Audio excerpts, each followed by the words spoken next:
Hello guys, नमस्कार, जोहार, सत श्री अकाल। एग्जाम फाइटर नंबर का आप सभी का बहुत बहुत स्वागत है। और बात करेंगे आज उत्तर प्रदेश से आई एक बड़ी अपडेट के बारे में। जो अपडेट का सकते अंदेशा तो था कि होगा, इस पर हमने समय समय पर आपको अपडेट दिया। जी हाँ, बात करें उत्तर प्रदेश जीआईसी प्रवक्ता वैकेंसी में नई नियमावली आ गई है। और जिस नई नियमावली में बीएड को मैंडेटरी कर दिया गया, यानी पहले जो पोस्ट ग्रेजुएशन वाले थे बच्चे वो अप्लाई कर लेते थे, अब वो आवेदन नहीं कर पाएंगे। और आप अगर रिकॉर्ड देखिएगा ना जीआईसी प्रवक्ता का, तो पीजी वाले को अप्लाई करने का आदेश था, है ना, वो भी आदेश, वो भी अप्लाई कर सकते थे, वो एलिजिबल थे। तो इसमें होता क्या था ना, जो बीएड वाले थे उनके लिए मुकाबला काफी टाइट हो जाता था। और जब भी कोई टीचर की वैकेंसी आती, चाहे टीजीटी हो चाहे पीजीटी हो, तो एक समान सा हर एक स्टेट में और एनसीटी का भी नॉर्म कहता है कि वहां बीएड अनिवार्य चाहिए, जबकि यहाँ बीएड अनिवार्य नहीं था।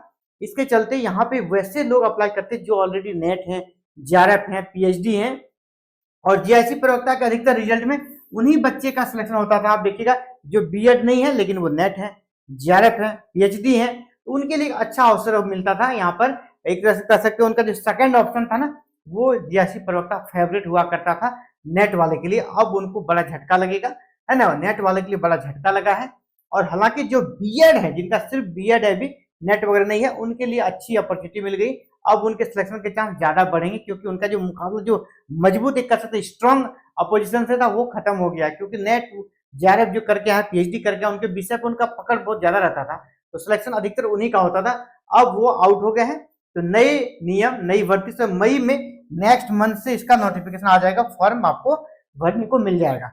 तो पीजीटी में भी ये लागू होगा। जी हाँ, पीजीटी में भी आपका बीएड तो चाहिए, पीजीटी का भी फॉर्म भरे, उसमें बीएड चाहिए। हालांकि कुछ विषयों को बीएड से अभी भी छूट मिली हुई है, किन विषयों को छूट मिली है उसके बारे में बात करेंगे। तो चलिए इस अपडेट को पहले अच्छे से देख लेते हैं।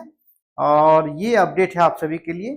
और हालांकि आपने न्यूज में देखा ही होगा, लेकिन इसका हम लोग अच्छे से एनालिसिस करने का प्रयास करेंगे, इसका क्या साइड इफेक्ट होगा, किसको फायदा है, किसको नुकसान है। तो राजकीय विद्यालयों की प्रवक्ता भर्ती में अभ्यर्थियों को नहीं मिलेगा वेटेज का लाभ। जो वेटेज का पहले लाभ सिर्फ मिलता था, अब वेटेज का लाभ नहीं, बल्कि उसको मैंडेटरी ही कर दिया है बीएड को। राजकीय विद्यालयों में प्रवक्ता भर्ती की नई नियमावली लागू होने से अब एलटी डिप्लोमा या बीएड डिग्री धारकों को वेटेज का लाभ नहीं मिलेगा। बीएड की उपाधि को भर्ती की अनिवार्य अर्हता में शामिल कर लिया गया है। यानी बीएड को अब अनिवार्य एलिजिबिलिटी कर सकते हैं, मैंडेटरी इसको कर दिया गया है। बीएड आपका चाहिए तभी आप फॉर्म भर सकेंगे। हालांकि नई नियमावली में लाखों अभ्यर्थियों को झटका लगा है, जिसके पास केवल पीजी की डिग्री है। जिनके पास सिर्फ पीजी की डिग्री है, जिसने बीएड नहीं किया है, उनके लिए बहुत बड़ा झटका है ये। ऐसे अभ्यर्थी अब प्रवक्ता भर्ती की दौड़ से बाहर हो गए। और जो बिना बीएड वाले सिर्फ पीजी के ग्राउंड पे जो आवेदन करते थे, उसमें अधिकतर लोग नेट और जेआरएफ वाले होते थे, जो असिस्टेंट प्रोफेसर बनने के लिए कर सकते फाइट कर रहे होते थे। लेकिन जब वहां नहीं होता था, तो वो दूसरा ऑप्शन प्रवक्ता भर्ती यानी लेक्चरर को रखते थे, क्योंकि यहाँ भी अच्छी खासी सैलरी मिलती है। और अधिकतर जॉब उन्हीं का होता था। बीएड वालों को कर सकते काफी मशक्कत के बाद कुछ सीटें मिल जाती थी, अधिकतर उनके पास ही जाती थी। लेकिन इस बार बीएड वाले के लिए गोल्डन अपॉर्चुनिटी है, क्योंकि अब वो आउट हो चुके हैं। ठीक है, यहाँ पर अनिवार्य अर्हता के रूप में शामिल उसको कर लिया गया है बीएड को। लेकिन कुछ विषय ऐसे हैं जहां पर अभी भी बीएड को अनिवार्य विषय के रूप में शामिल नहीं किया गया है। इसमें से आपका होम साइंस है, कॉमर्स है, इसके बाद सैन्य विज्ञान है, कला एवं सिलाई शाखा है। इसके बाद और कौन से सब्जेक्ट हैं,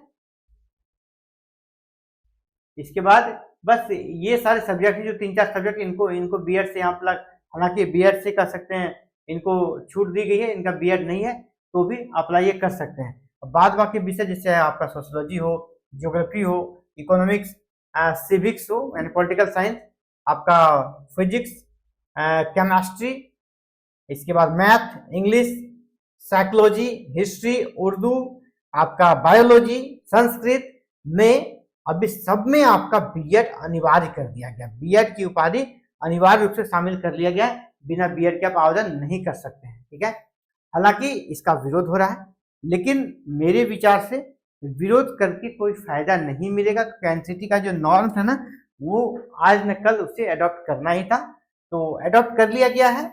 और विरोध करके मुझे नहीं लगता कि इसमें आप जंग जीत पाएंगे, क्योंकि आप जहां जाएंगे ना, कोड में जाएंगे तो वहां भी एनसीटी का जो रूल्स है उसके अकॉर्डिंग आप हार जाएंगे।